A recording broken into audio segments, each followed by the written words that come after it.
हम वचन सीखने के लिए जाएंगे। वही दाऊद का विषय अभी पूरा खत्म नहीं हुआ, उसी दाऊद का विषय को आगे इब्रानी 12 का 1 पढ़िएगा। इब्रानी 12 का 1, हिब्रू 12:1, हिब्रू 12:1। इस कारण जबकि गवाहों का ऐसा बड़ा बादल हमको घेरे हुए है, गवाहों का बड़ा बादल हमको घेरे हुए हैं, तो आओ हाँ हर एक रोकने वाली वस्तु हाँ, हर रोकने वाली वस्तु और उलझाने वाले पाप को दूर करके वह दौड़ जिसमें हमें दौड़ना है, धीरज से दौड़ें। आइए हम प्रार्थना करें। प्यारे प्रभु, तेरा वचन समझने के लिए हमको कृपा दे। पवित्र आत्मा, आप ही हमारा अध्यापक है, हमारा टीचर है। मुझे और इधर बैठे हुए एक एक को आप सिखाएं। वचन सीखने में रुकावट के तौर पर जो शक्तियां दिमाग में, मन में कार्य करता है, यीशु मसीह के नाम में निकल जाए। वचन एक एक को समझ में आए, यीशु के नाम। दोबारा वो बात वचन दोबारा पढ़िएगा। इस कारण जबकि गवाहों का ऐसा बड़ा बादल हमको घेरे हुए है, हाँ। तो आओ हर एक रोकने वाली वस्तु हर एक रोकने वाले वस्तु और उलझाने बस उधर में बात और है, और रोकने वाला वस्तु हिंदी में, लेकिन अंग्रेजी में और बाकी भाषा में पढ़ते वक्त रोकने वाला वस्तु करके नहीं, एवरी वेट, हर बोझ। तो वो बात असली भाषा में मैं आपको बताना चाहता हूँ वो क्या है।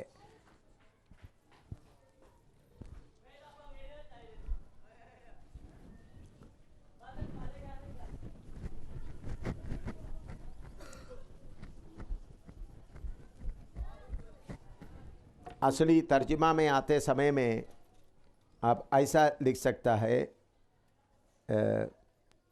Let us gate rid ourselves from all that weighs us down.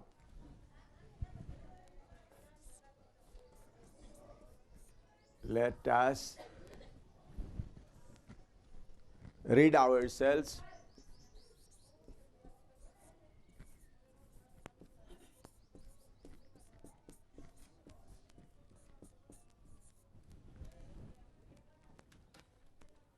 of all that weighs us down.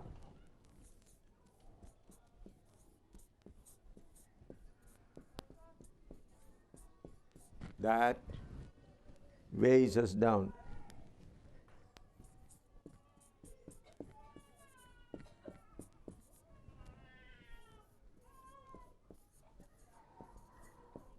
यह है उनका सही तर्जुमा।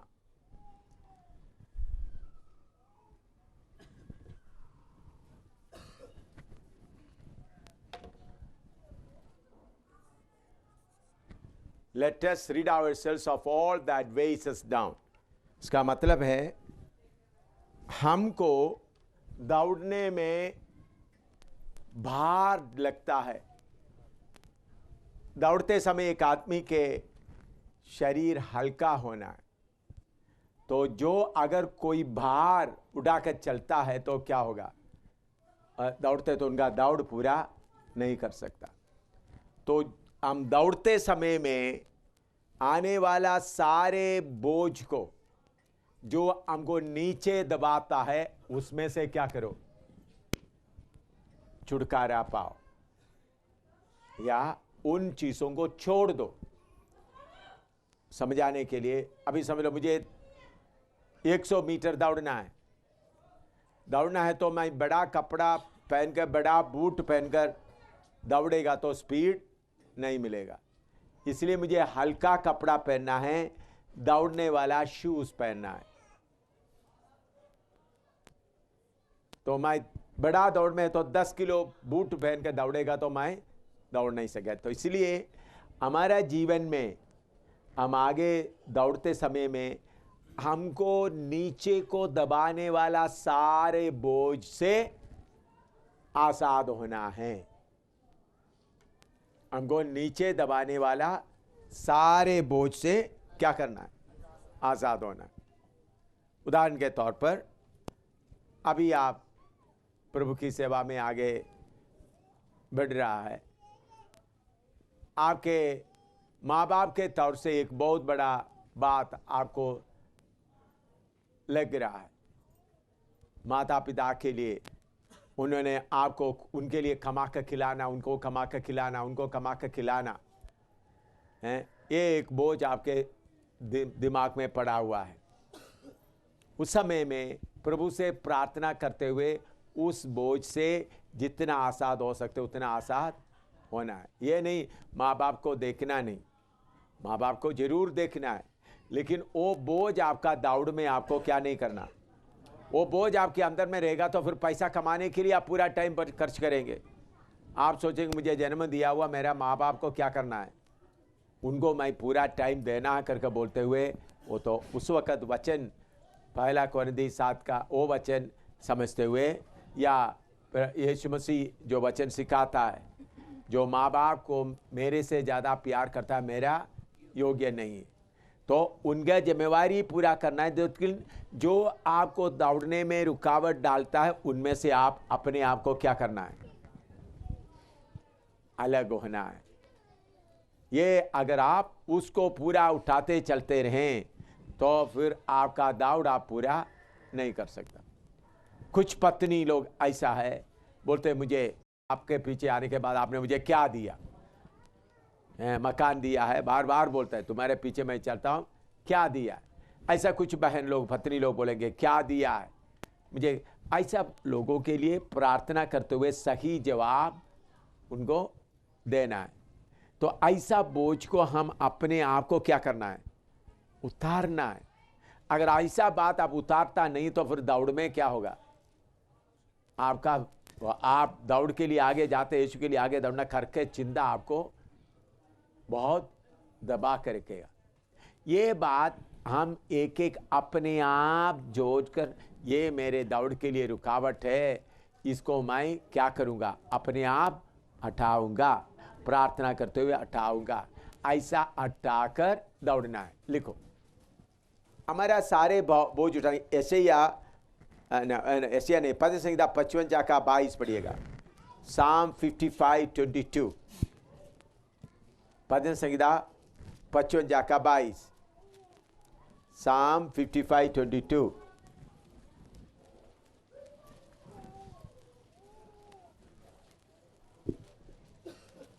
अपना बोझ यहोवा पर डाल दे, अपना बोझ यहोवा पर डाल दे, वह तुझे संभालेगा। हाँ, अपना बोझ किसके ऊपर डाल दे, यहोवा पर डाल दे। अगर आपके घर के बारे में, माँ बाप के बारे में, पत्नी के बारे में, आपके बारे में जो बोझ है आपको ले जाने के लिए मुश्किल होता है, वो किसके ऊपर डाल दे, यहोवा पर डाल दे। यहोवा परमेश्वर, ये बोझ मैं आपके ऊपर डालता हूं, वो आपको क्या करेगा, लिखा है वह तुझे संभालेगा। हाँ, वे तुझे संभालेगा। चाहे पत्नी का बात हो, चाहे पति का बात हो, खर्चा का बात हो, मकान का बात हो, तुम्हारा बोझ यहोवा पर डाल दे। ये बोझ किसके ऊपर डालना है, यहोवा के ऊपर डालेगा तो यहोवा परमेश्वर आपको संभालेगा। तो हमारा बोझ प्रभु के ऊपर डालेगा तो वो हमको संभालेगा। हमको किसी तरह से भी चिंता करने का, प्रभु मेरा माँ ये मांगती है, मेरा पापा ये मांगते हैं, इतना पैसा मांगता है, प्रभु मैं इसके लिए पड़े रहेगा तो मेरा दौड़ पूरा नहीं होगा, प्रभु इसको संभालने के लिए मुझे कृपा दे। ये नहीं प्रभु पैसा दे, प्रभु ये बोझ मैं, मेरा पत्नी मैं, प्रभु मेरा मैं तो आपका शरीर में हूं। तो अभी आपको समझाने के लिए एक छोटा सा, एक भाई आ जाए, कोई भारी एक भाई आ जाए, भारी चीज कोई है ही नहीं। अभी समझ लो ये आगे जा रहा है तो इनके हाथ में कोई भारी चीज है, इधर में ढोलक को तो भारी नहीं। हाँ, ये भी थोड़ा पकड़ो, एक ही हाथ में, हाँ ये एक ही हाथ में, हाँ फिर ये भी पकड़ो, दूसरा और भी कुछ चीज दे दो जो भारी, हाँ दे दो, वही हाथ में, वही हाथ में। हाँ, और भी तो, हाँ तो ये भी पकड़ो भाई ना, ये इसको इतना भारी नहीं है। हाँ वो दे दो, जो भारी चीज को ही दे दो, सब ये इसी में, इसी हाथ में होना है। फिर भी उठा सकता है ना। ठीक है, समझ लो। ये देखिए, थोड़ा पीछे आए, मैं आपको समझाने के लिए। यहोवा पर डाल दो तो मतलब ये हाथ बोझ उठाते थकते वक्त ये सिर देखते दूसरे हाथ मदद के लिए क्या होता है, तैयार होता है। तो प्रभु पर बोझ डाल दिया तो ये हाथ को कोई चिंता करने का जरूरत नहीं। ये सिर ऑर्डर देगा, दूसरे हाथ आकर उसको क्या करे, पकड़े। समझ में आया ना इतना बोझ? तो हमारे कोई भी बोझ आए तो प्रभु आपको मालूम है बोझ आ रहा है, बस इतना है, इसके लिए रोते रहने का कोई जरूरत नहीं। आपको जरूर क्या है, प्रभु के साथ का संबंध आप ठीक रखें, एक शरीर बनकर रहे। तो ज्यादा जितना बोझ होता है तो आप एक शरीर बनकर रहेगा तो बोझ क्या होगा, ये सिर बोलेगा तुम क्यों बेकार हाथ को बोले उठाओ इसका हाथ, ऐसा करेगा नहीं करेगा? मेरी बात कितने लोगों को समझ में आया? तो हम एक प्रभु के शरीर का अंग बनकर रहेगा तो बोझ अपने आप ही कौन करेगा, प्रभु उठाएगा। जाकर बैठो। समझ में आया ना आप? लेकिन आप लोग क्या करते हैं, ये प्रभु के साथ का संबंध में रुकावट डाल देते हैं। एक शरीर बनकर रहने का वो हालत को आप क्या नहीं करता, मौका नहीं देता। तो मैं वही बात दोबारा एक बार और दिखाना चाहता हूँ। भाई आ जाए, हाँ पूरा वो सामान ले लीजिए। देखिए आप लोग, मैं बोलने से ही समझ में नहीं आएगा। हाँ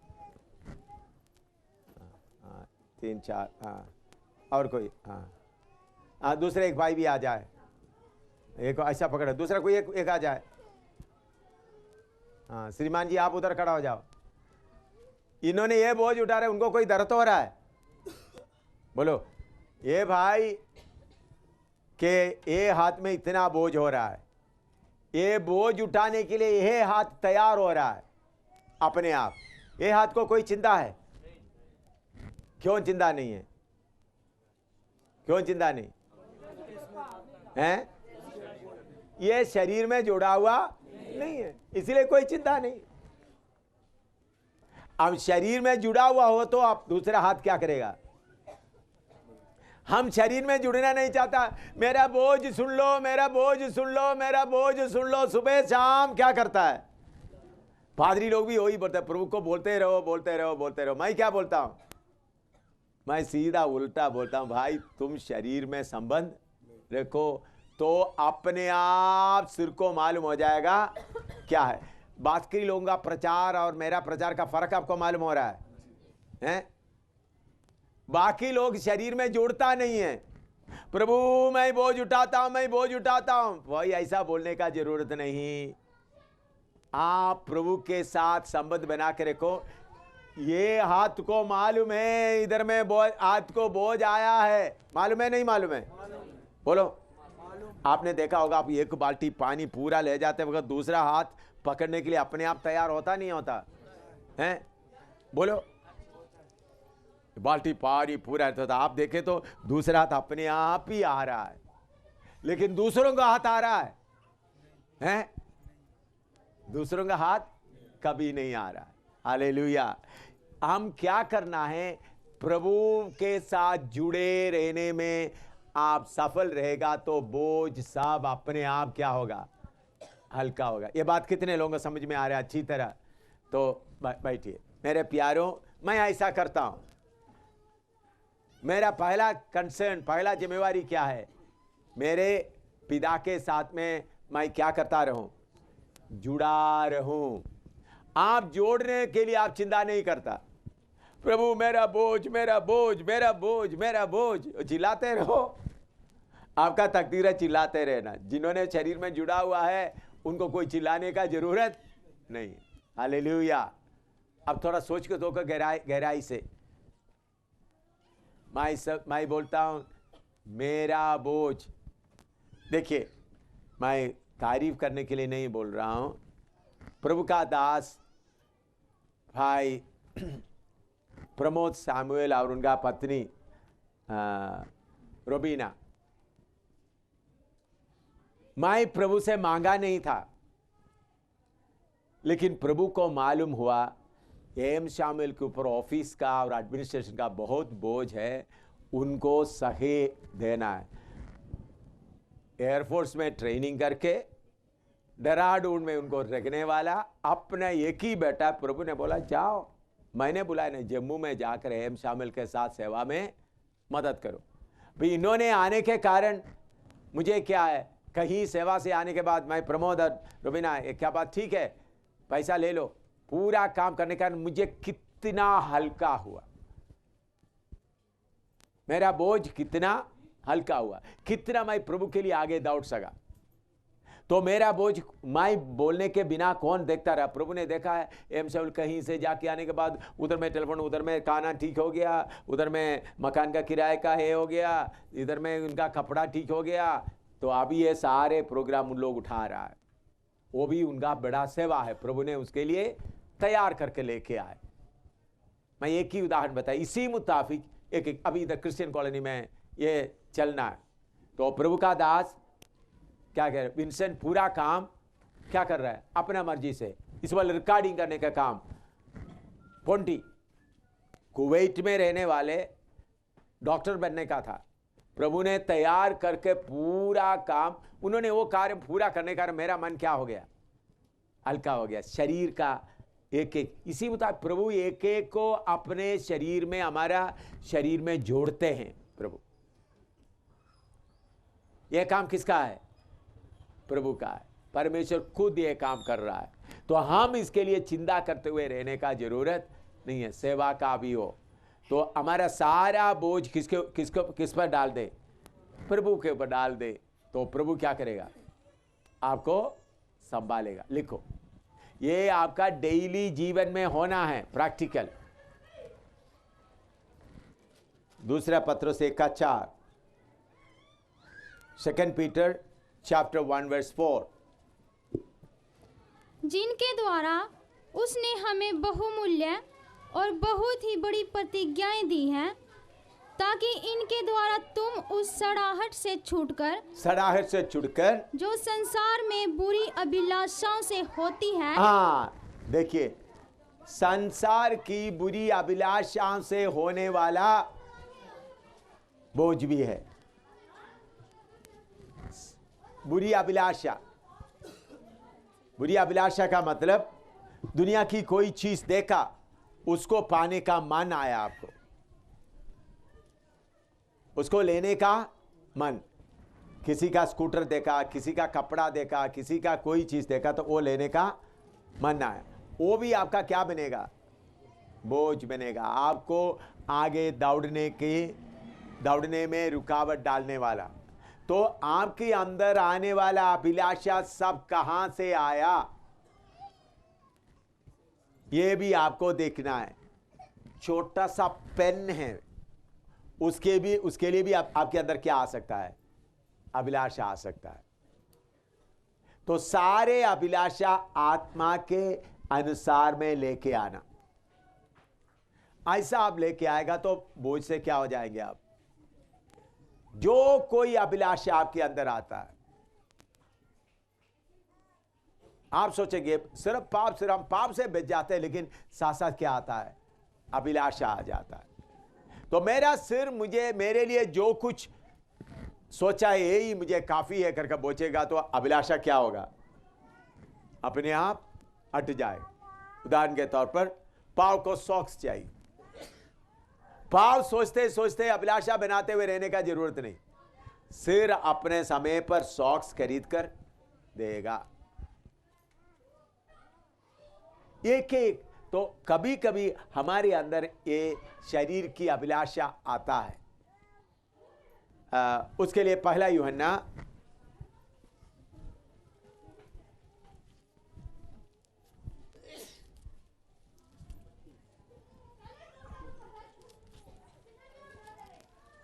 पहले यूहन्ना 2 का 15 और 16 पढ़िएगा। संसार से और ना संसार में की वस्तुओं से पहला यूहन्ना 2:15-16 जो पढ़ता है ठीक है, लिखने वाला लिखे। पहला यूहन्ना 2:15-16। हाँ, तुम ना तो संसार से और ना संसार में की वस्तुओं से प्रेम रखो। यदि कोई संसार से प्रेम रखता है तो उसमें पिता का प्रेम नहीं है, क्योंकि जो कुछ संसार में है अर्थात शरीर की अभिलाषा और आंखों की अभिलाषा और जीविका का घमंड वह पिता की ओर से नहीं, हाँ, परंतु संसार ही की ओर से है। हाँ, शरीर की अभिलाषा, आंखों की अभिलाषा और जीविका का घमंड। जीविका का घमंड मतलब मुझे अच्छा नाम चाहिए, इन बातों के ऊपर जय पाना है। नहीं तो ये भी आपको दौड़ने में क्या होगा, बोझ बनेगा। ऐसा दौड़ने के लिए बोझ बना हुआ एक व्यक्ति का नाम आप बता सकते हैं? बोलो। देमास और लूत और गैसी और आखान है सही आदमी। इसके लिए सही फिट कौन है? आखान। वो दौड़ने जा रहा था, जाते जाते उनको क्या दिखाई पड़ा? ओढ़ने वाला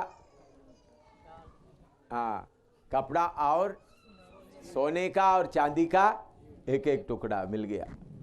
लड़ाई के लिए गया था, उनका नजर उस पर पड़ी। किधर है? थोड़ा ढूंढ निकाले वो वचन, मत्ती मरकस कहीं से ढूंढो। प्रकाशित वाक्य में है तो भजन संहिता में होगा भाई।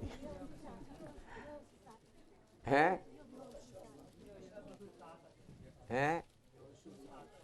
अच्छा, इन लोग बोलते हैं होशू का 7 में है। देखो देखो उसमें है तो भाई देखो, हैं होशू 7 का 21 पढ़ के देखो भाई, 21 पढ़ के देखो। होशू 7 का 21 वही है। हाँ पढ़ो। जबकि मुझे लूट में सिनार देश का एक सुंदर ओढ़ना और 200 शेकेल चांदी और 50 शेकेल सोने की एक 200 शेकेल 50 शेकेल का एक सोने की एक ईंट देख पड़ी। तब मैंने उनका लालच करके उन्हें रख लिया। वे मेरे डेरे के भीतर भूमि में गड़े रहे हैं। दौड़ने के लिए आया है, लड़ने के लिए आया है, तलवार वगैरह है, लेकिन उसके साथ आंग कहां जाता है? मुझे क्या मिलेगा? प्रभु की सेवा के लिए आते वक्त बड़ा बाइबल लेकर प्रचार करते हैं, लेकिन पीछे एक बात भाई साहब भी बैठा है, वो क्या बोलता है? मुझे क्या मिलेगा? जरूर मिलेगा। बाबलोन का ओढ़ना अच्छा सुंदर ओढ़ना मिलेगा और 200 शेकल चांदी मिलेगा और 50 शेकल का सोने का ईंट भी देख पड़ी। बाद में मुझे ओढ़ने के लिए खूब पत्थर भी मिल गया। मुझे सिर्फ नहीं, आकान को सिर्फ नहीं, आकान को उनका पत्नी और उनका बच्चे और जानवरों को भी मिल गया। कितने सेवक लोग ऐसे बर्बाद हो गए। प्रभु की सेवा में आने के बाद पैसा कमाने का मन रखने के कारण उनका सब लोग बर्बाद होकर यादगारी बन गया। उसमें लिखा हुआ बात आप थोड़ा सा देखें। 7 का 24 से पढ़िएगा। यहोशू 7 का 24 से पढ़िएगा। तब सब इजरायलियों समेत यहोशू जेरहवंशी आकान को और उस चांदी और ओढ़ने और सोने की ईंट को और उसके बेटे बेटियों को और उसके बैलों गधों और भेड़ बकरियों को और उसके डेरे को अर्थात जो कुछ उसका था उन सब को आकोर नामक तराई में ले गया। तब यहोशू ने उससे कहा, तूने हमें क्यों कष्ट दिया है? आज के दिन यहोवा तुझी को कष्ट देगा। तब सब इस्राएलियों ने उस पर पत्थरवाह किया और उनको आग में डालकर जलाया और उनके ऊपर पत्थर डाल दिए और उन्होंने उसके ऊपर पत्थरों का बड़ा ढेर लगा दिया जो आज तक बना है। तब यहोवा का भड़का हुआ कोप शांत हो गया। देखिए, इधर देखिए, आखान ने लालच किया। आला खान का पत्नी, उनका बेटे बेटियां, उनके जानवर, गाय बैल, उनका तंबू सब ले गए। क्यों? इस्राएल में लालच के साथ का नापाक हुआ कोई चीज भी नहीं रहना। लालच एक ऐसा चीज है जिससे बहुत लोग, भाई लोग का किसी का शर्ट देख लिया तो मुझे ऐसा शर्ट चाहिए, घड़ी देख लिया तो मुझे ऐसा घड़ी चाहिए, जूता देख लिया तो ऐसा जूता खरीदना। बहन लोगों को किसी का साड़ी देख लिया, हाँ मुझे वही साड़ी खरीदना है, या सूट देख लिया वही सूट खरीदना है। ये इच्छा आपके अंदर रह के आपका दौड़ से आपको क्या करता है? आप बोलते हैं मैं पैसे से खरीद। देखिए, ये इच्छा आपके साथ, आपको मालूम है कुछ लोग क्या करता है, उनके अंदर में कोई इच्छा आता है, पैंट खरीदने का, शर्ट खरीदने का, मन में इच्छा आ गया, पैसा कैसा भी जोड़ कर खरीदेगा। बहन लोग भी ऐसा है, और कोई सूट खरीदना है, कोई साड़ी खरीदना है, वो फलाना जगह से खरीदेंगे, चलो भाई इधर से उधर से जोड़ के। ये सब पाप है। ये सब आपका दौड़ने में आपको रोकने वाला।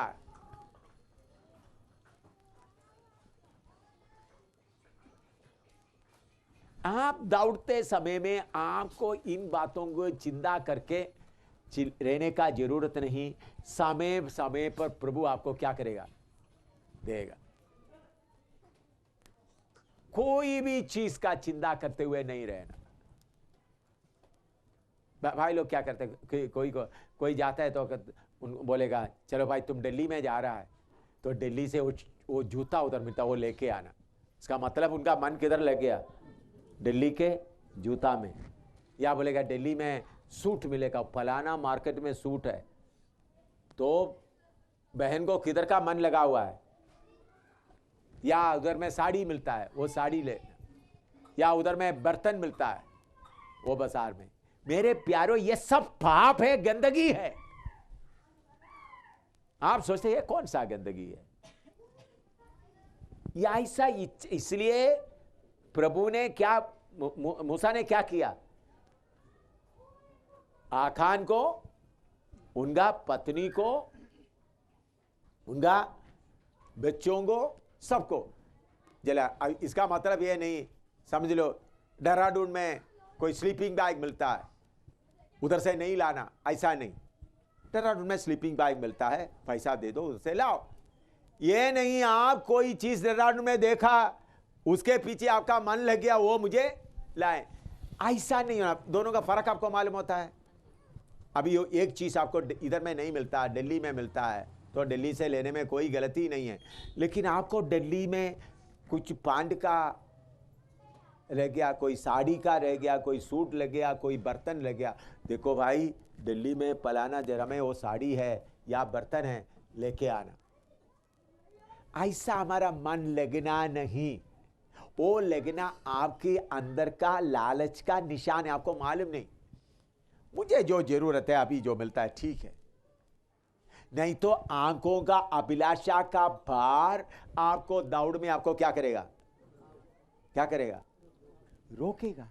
आपका दौड़ के लिए मुश्किल हो जाएगा। तो ऐसा छोटी छोटी बातों के ऊपर भी जय पाने से ही आपका दौड़ क्या होगा? पूरा होगा। आपने बोलेगा वो इच्छा मेरे साथ, इसलिए आंखों का अभिलाषा नाम के वास्ते भी नहीं रहना। आंखों का अभिलाषा किधर से? आंखों का अभिलाषा, शरीर का अभिलाषा किधर से? संसार की ओर से है। यह संसार का मालिक कौन है? शैतान। इन बातों के ऊपर जय पाने वालों को दौड़ आराम होता है। नहीं तो आपका रस्सी इधर भी लगा है, इधर भी लगा है, उधर भी लगा, दौड़ने के लिए आगे जा रहा है, भाई दौड़ना मुश्किल है, आपको मुश्किल हो जाएगा। लिखो, हम अमेरिका से न्यूयॉर्क से आ रहा था, मैंने बोला हमारा जरूरत के बिना कोई भी नहीं लाता। उसके अब्राहम मैथ्यू का पत्नी कोई सामान उनको ले दिया, वो पेटी में रख दिया। एयरपोर्ट में आ गया तो मुझे मालूम हो गया पेटी में रखा है। मैं एयरपोर्ट में, हवाई अड्डे में पेटी खोलकर बोला पूरा बाहर निकालो, नहीं तो मैं आपको इंडिया लेकर नहीं जाऊंगा। पूरा उधर एयरपोर्ट में ही निकाल कर रख दिया। फिर अब्राहम मैथ्यू ले गया, मैंने बोला कूड़ा में डालो, अब्राहम मैथ्यू ले जाए, तो मैं लेकर नहीं जाऊंगा। मुफ्त में दिया है, पैसा ले जाने के लिए हवाई जहाज में ले जाने की कोई मुश्किल नहीं है। मैंने बोला नहीं ले जाएगा।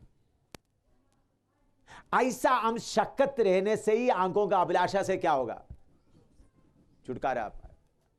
मैंने क्यों मेरा पत्नी के निकालते, आखान का किसको भी मार दिया, आखान का पत्नी, उनका बेटा बेटी, उनका जानवर तक मार दिया, उनका तंबू भी मार दिया।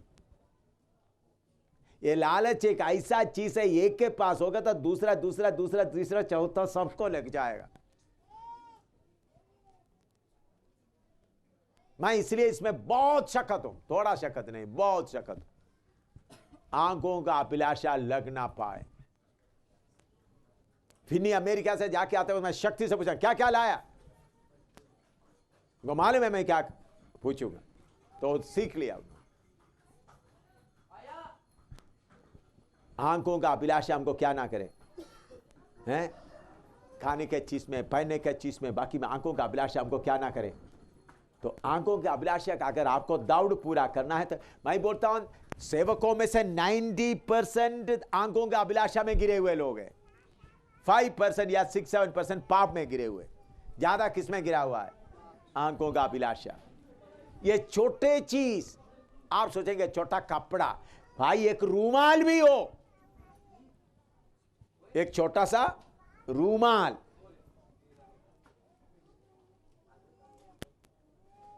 वो आपके लिए ठोकर बनेगा।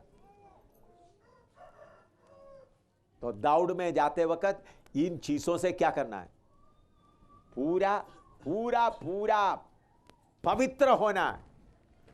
पूरा इन चीजों के लिए आपका दिल के अंदर कोई जगह नहीं रहना। थोड़ा सा जगह रहेगा तो आपको बांधा जाएगा। आमीन। प्रार्थना करेंगे। प्रभु का दास प्रार्थना करो।